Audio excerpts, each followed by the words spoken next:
l'amour de Dieu à travers la Bible. Quand j'étais à Bochia, quand nous étions à Bochia, à la maison de théologie, un soir, j'avais trouvé un livre. Je pensais que c'était un livre. Et puis, sur la couverture, il a écrit « Je vous aime ». Alors moi, je me suis précipité sur le livre parce que comme je me suis dit que ça parlait de l'amour, alors je voudrais prendre et feuilleter. Et je me suis rendu compte que, au fait, que c'était une Bible, c'était la Bible. Et en fait, la couverture était abîmée. Et puis, bon, le propriétaire, alors qu'est-ce qu'il a fait? Il a essayé de raccommoder. Et puis, il a trouvé un autre livre de Medjugorje. Et c'est le livre de Medjugorje qui a pour titre « Je vous aime ». Et il a déchiré la couverture là pour coller, voilà, pour raccommoder. Alors, mais ça m'a fait réfléchir parce que je me suis dit, mais quand même, « Je vous aime », ce titre-là, ça convient parfaitement à la Bible. Je me suis dit que si on devait donner un titre à la Bible, c'est bien ce titre-là, « Je vous aime ». Parce que quand nous lisons la Bible dans son ensemble, en fait, moi, j'ai eu la chance de lire la Bible en entier. Une fois, au début, quand je faisais mon expérience avec les évangélistes, et dans son esprit, au fait, la Bible est vraiment une histoire d'amour. Une histoire d'amour. Un Dieu éperdument amoureux de sa créature. Un Dieu fou d'amour. Je dis bien fou d'amour pour l'homme.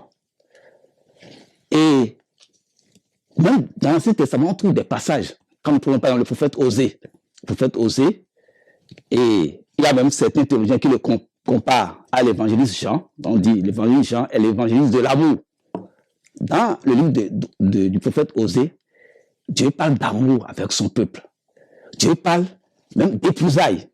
Hein? Il épouse son peuple. Et même parle de jalousie.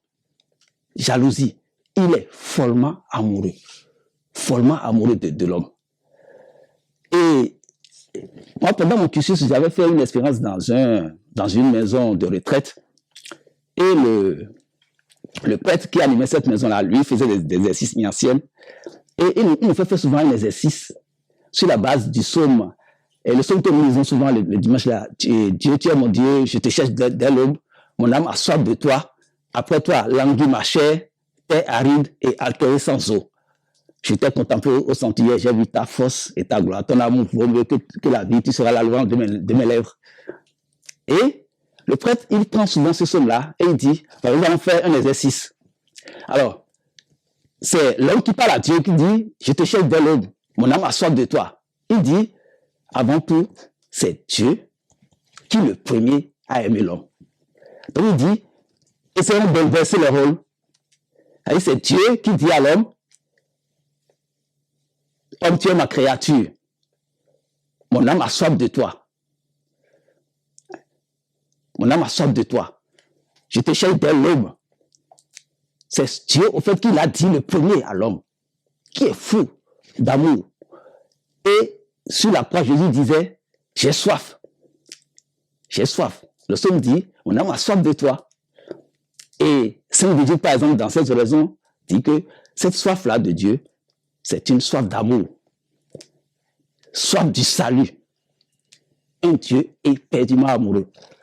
Mais justement, effectivement, quand on lit la Bible, dans sa lettre, justement, dans la lettre, surtout au niveau de l'Ancien Testament, on a du mal à croire à ce Dieu tendre, à ce Dieu miséricordieux, à ce Dieu qui aime à la folie.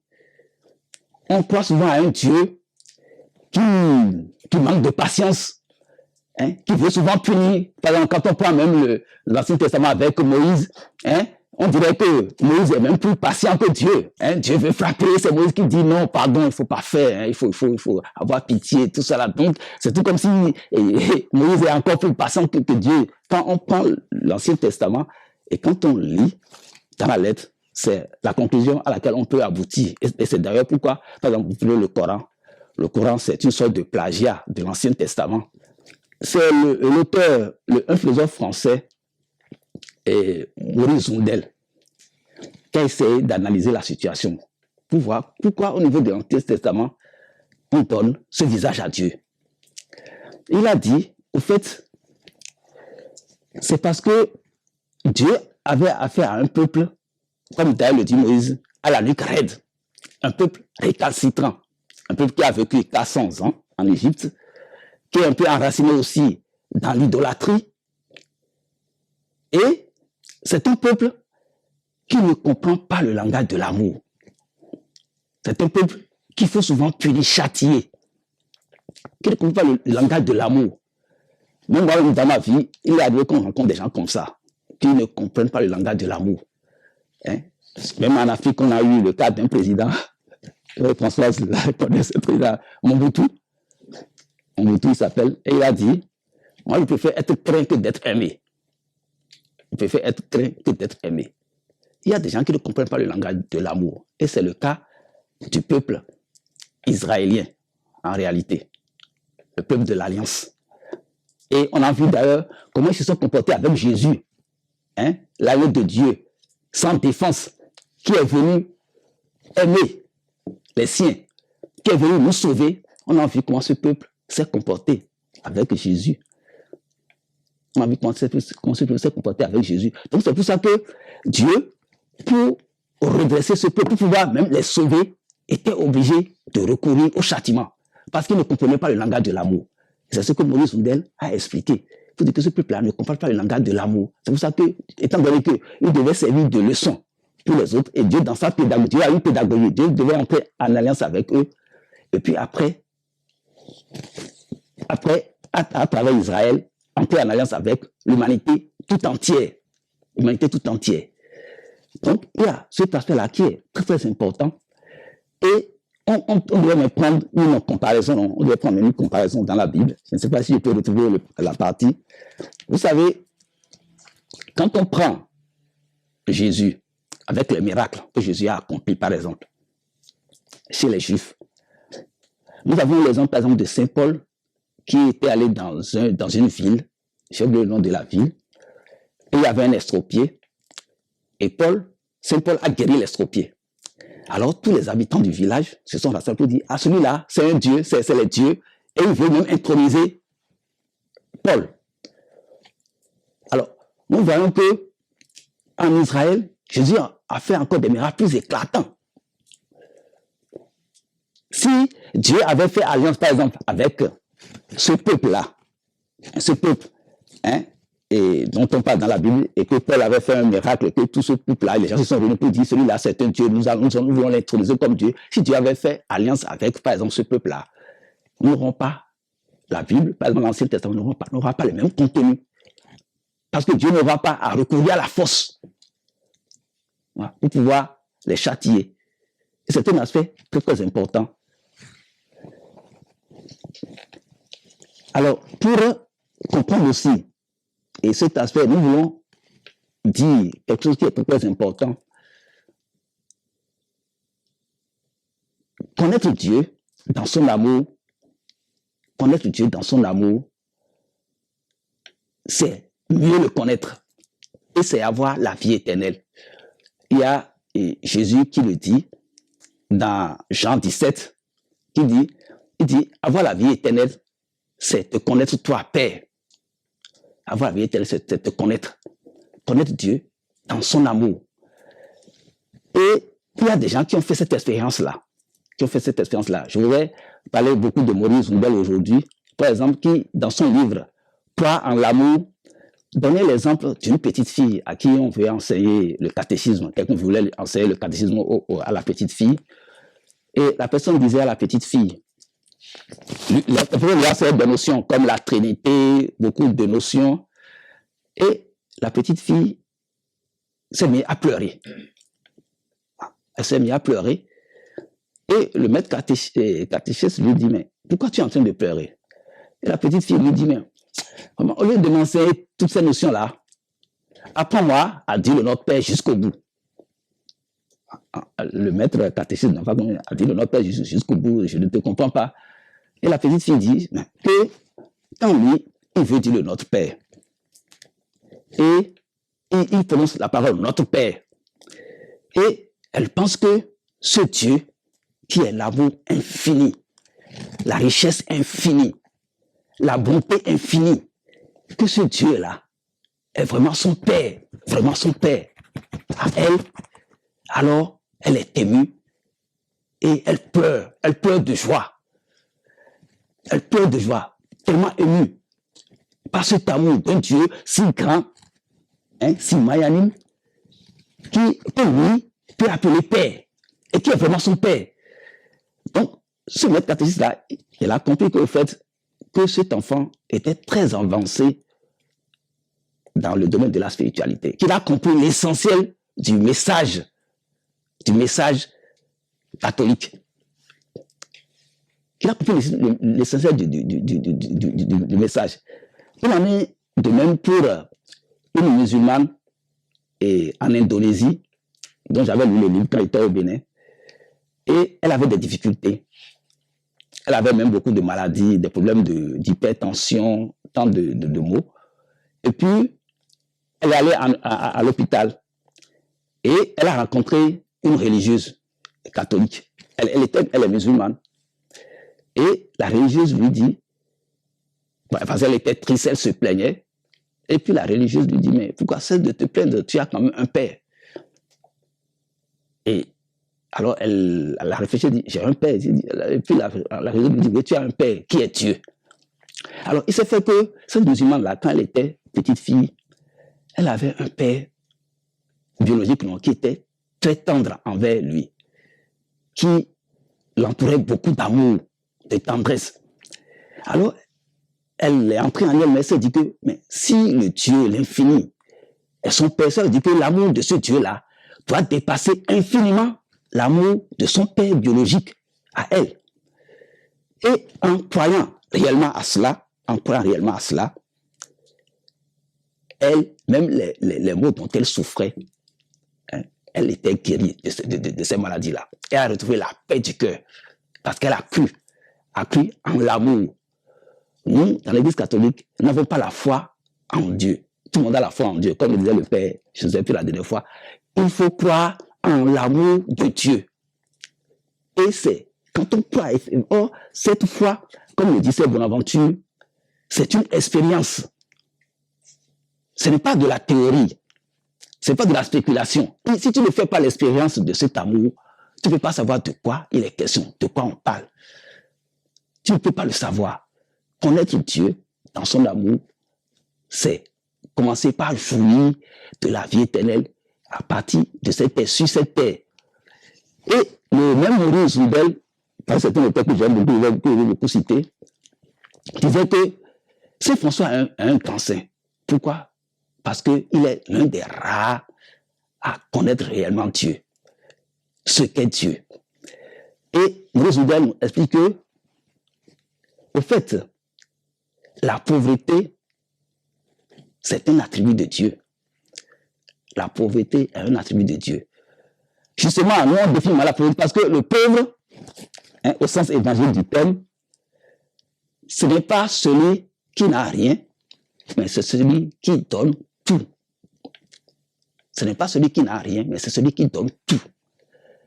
Et Maurice Loubel explique que le Père, Dieu le Père, tout puissant, le Père de notre Seigneur Jésus-Christ, son vrai nom s'appelle Don.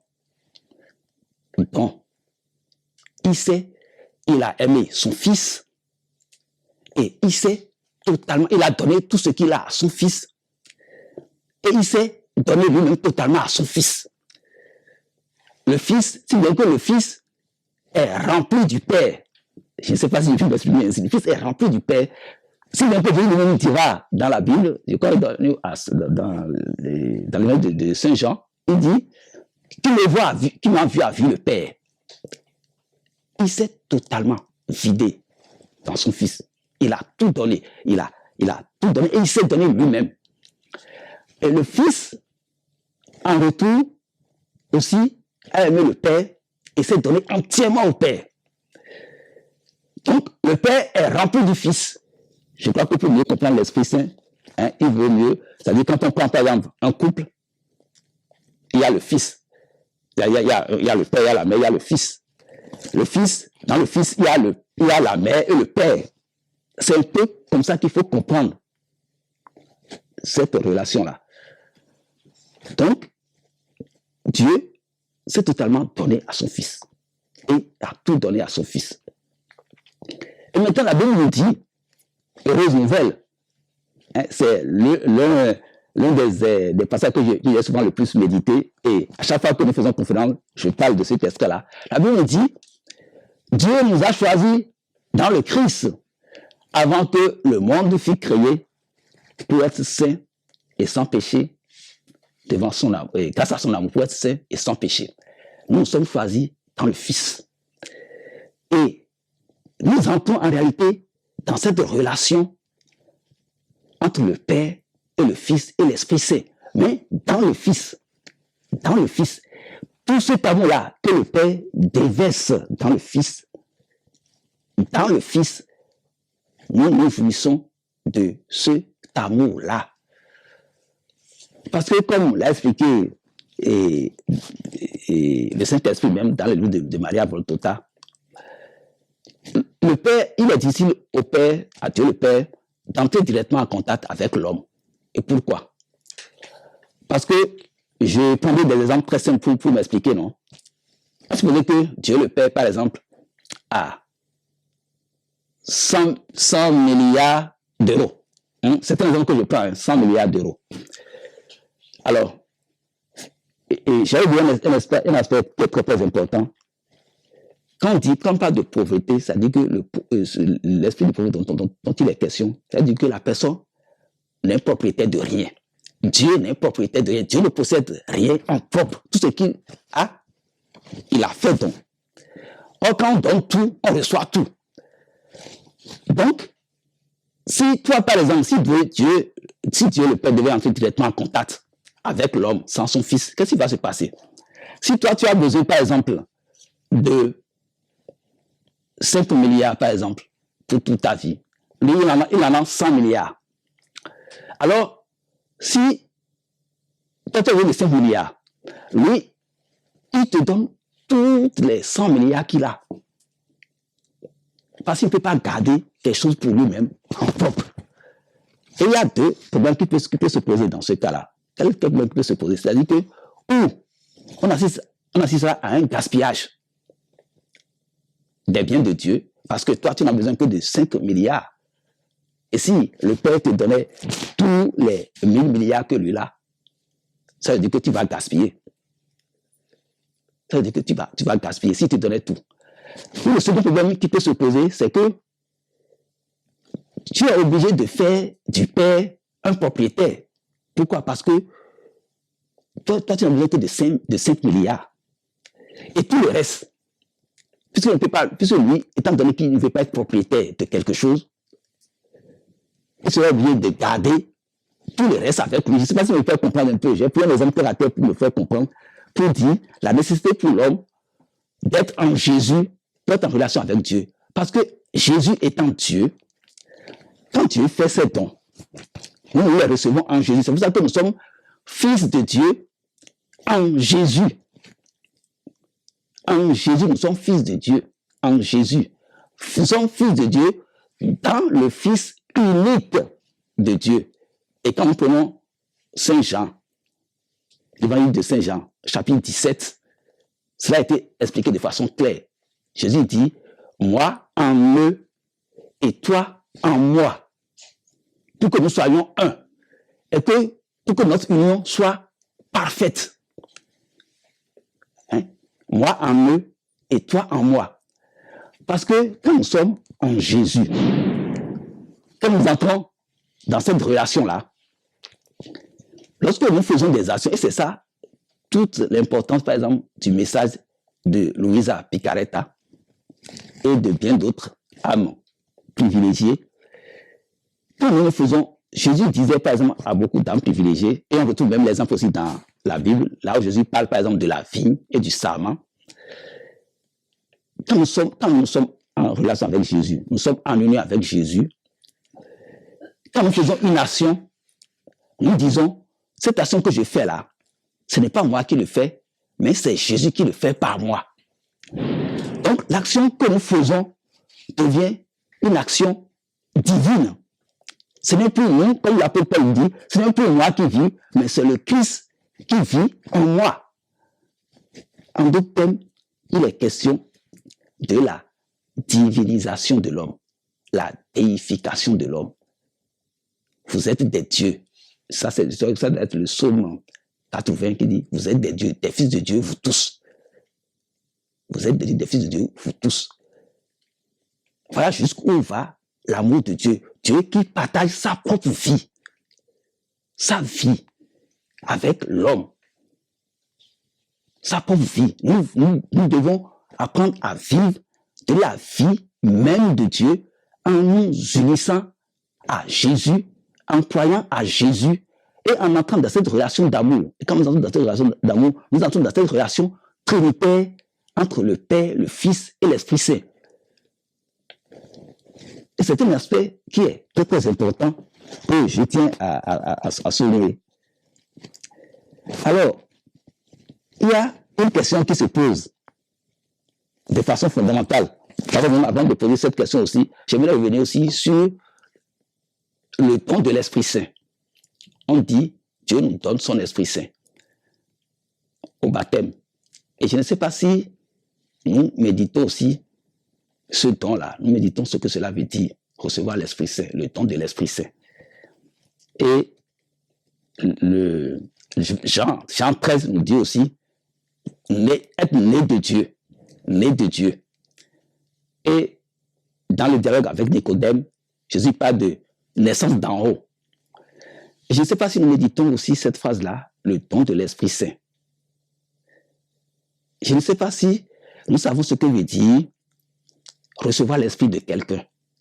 Nous savons tout simplement que quand quelqu'un est possédé par un esprit démoniaque, la personne devient pratiquement un démon. Quand vous êtes possédé de l'esprit de quelqu'un, quand vous recevez l'esprit de quelqu'un, en réalité, vous devenez comme la personne elle-même.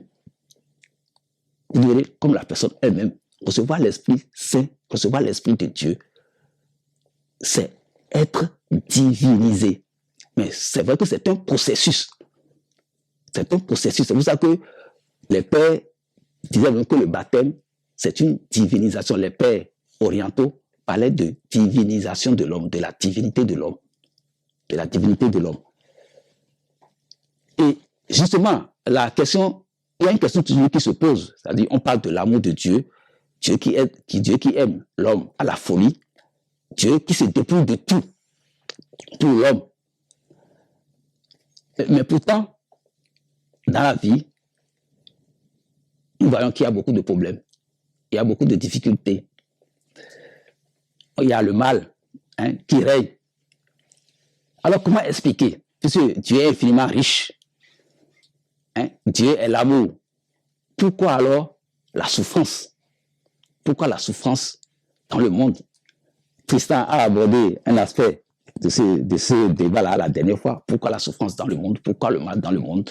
Pourquoi Dieu, étant infiniment bon, étant infiniment riche, étant la bonté, et qui pouvait empêcher ses enfants de souffrir, pourquoi alors il y a tant de souffrance dans le monde? Et c'est une question qui est très, très importante. Et pour répondre à cette question, nous sommes amenés à contempler Jésus elle-même. À travers Jésus, nous avions la réponse à cette question-là. Parce que comme je le disais la dernière fois, on comprend la souffrance du méchant, de l'impie. Parce que nous récoltons les fruits de nos actes. L'impie souffre parce qu'il fait de mauvais choix. La souffrance de l'impie, de celui qui ne veut pas se convertir, c'est souvent la conséquence de ses actes. Dieu est là, Dieu lui tend souvent la main, mais il refuse de prendre la main de Dieu. Alors, mais comment comprendre la souffrance des enfants, des innocents?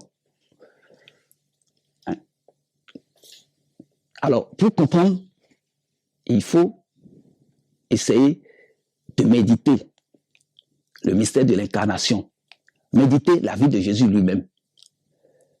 la Vierge Marie, au pied de la croix, pouvait se poser cette question.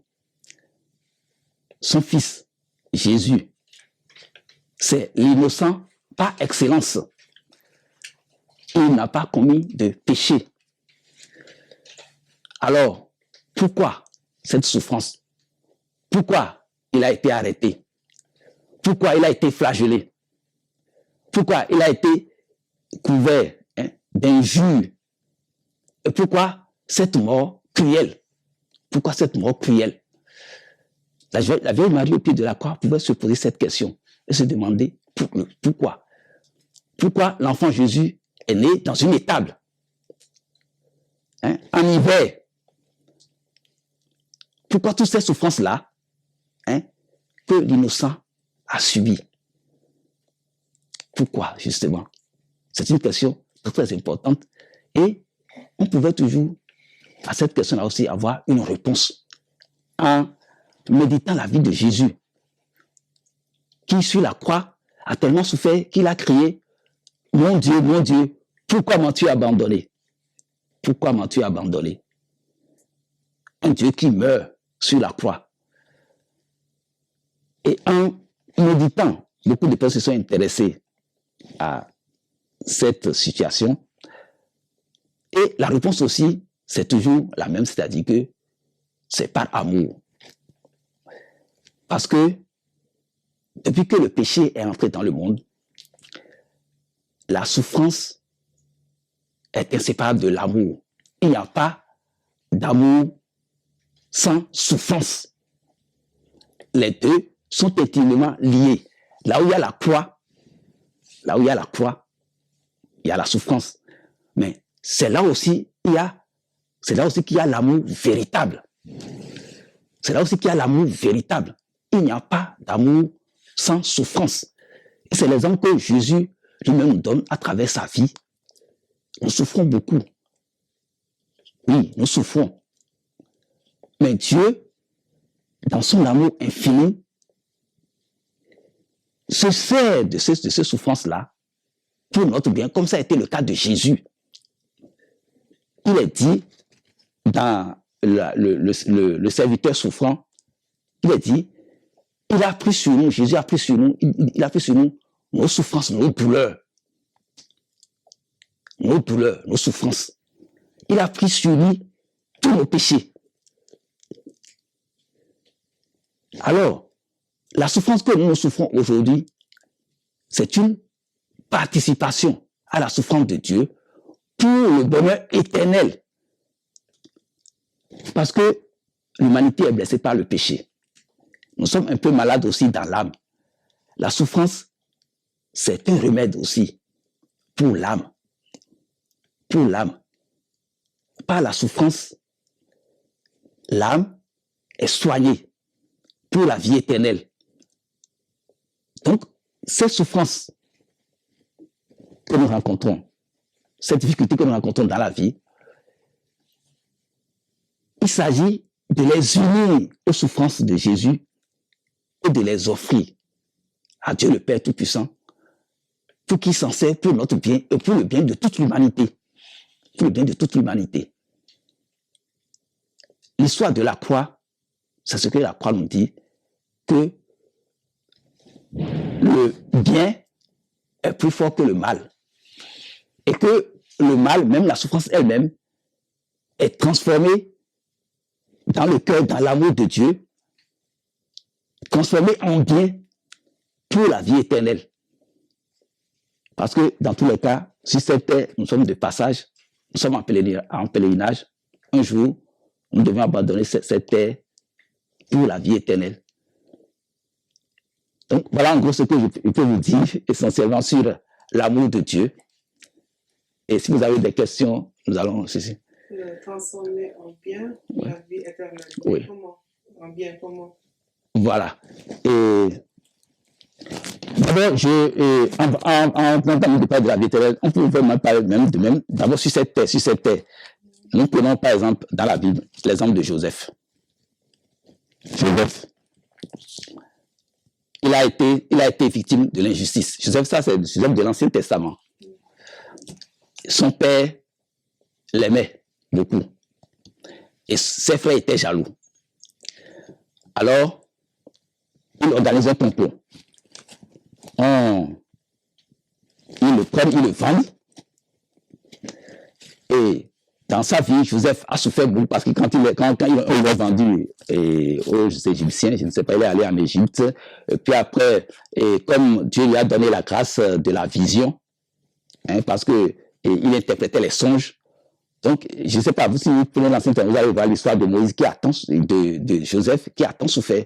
Alors, quelle a été la conclusion de cette souffrance-là? D'abord, c'est grâce à cette souffrance-là qu'il est devenu, parce que finalement, il a été récupéré par Pharaon, et il est devenu la deuxième personnalité de l'Égypte. C'est-à-dire, après Pharaon, c'est Joseph. Et grâce à lui, parce qu'il y avait, je ne sais pas si vous connaissez bien l'histoire de Joseph, c'est-à-dire qu'il y avait un temps où il avait vu un songe qu'il y aura 7 ans de sécheresse, et puis après 7 ans de vaches grasses, non, on dit non. Oui. Voilà. Donc, et il a révélé, non, c'était le roi Pharaon qui avait rêvé au début. Et il avait vu dans le songe des choses bizarres. Et il voulait que quelqu'un l'interprète. Et Joseph était en prison à l'époque, Et quelqu'un a dit, bon, il y a un Israélien ici qui sait interpréter les rêves. Donc, on a amené Joseph chez le roi. Et il a interprété le songe. Et ce songe-là s'est effectivement réalisé, et grâce à Joseph, l'Égypte n'a pas connu la famine, alors que toute la terre a connu la famine. Donc, tout le mal dont Joseph a été victime a servi pour son bien, non seulement pour son bien à lui seul, mais pour le bien de tout le peuple, après, de tout le peuple égyptien et de tout le peuple israélien. Bon, il y a aussi les hommes de Job. Donc, en fait, la question de la souffrance, il y a, parfois, moi j'avais déjà lu, où Dieu disait que quand Adam et Ève ont péché, Dieu avait la possibilité de refuser la souffrance. Mais Dieu a permis la souffrance justement parce qu'il s'est dit que avec cette souffrance-là, il va s'en servir pour le bien, pour les âmes. Est-ce que vous voyez?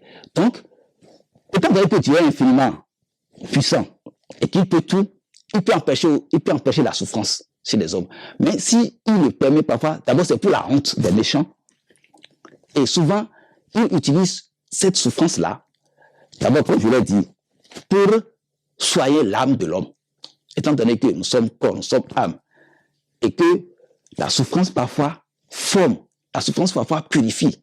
Il y a un terme souvent qu'on utilise, on parle de purification. La souffrance purifie l'âme. Donc, cela permet à l'homme de mûrir intérieurement, de mûrir ses actions et aussi une souffrance que l'homme accepte. Voilà, j'ai vu une situation très difficile. Je cherche des solutions, je ne trouve pas. Je prie. Si le mal demeure, alors ce mal-là, je le prends. Je m'unis à la souffrance de Jésus et j'offre au Père.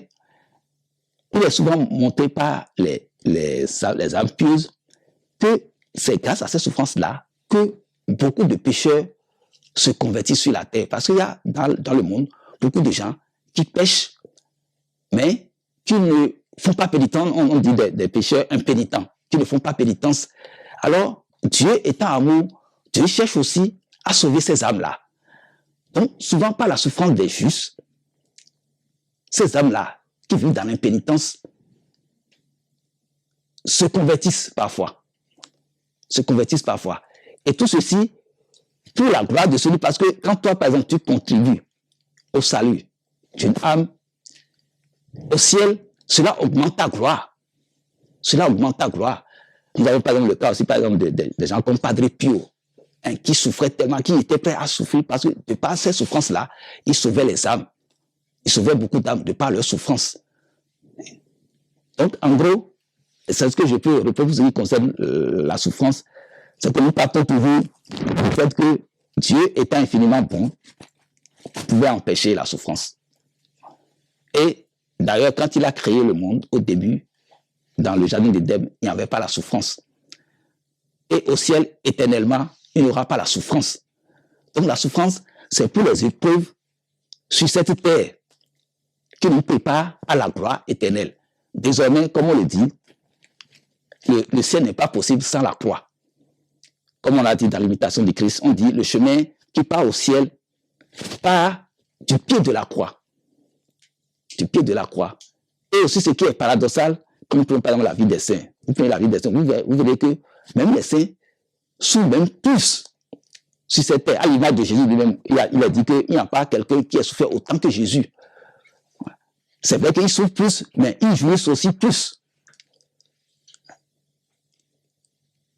Donc, en gros, je ne sais pas si j'ai pu répondre à... Ouais. Si. Mon frère, Ouais.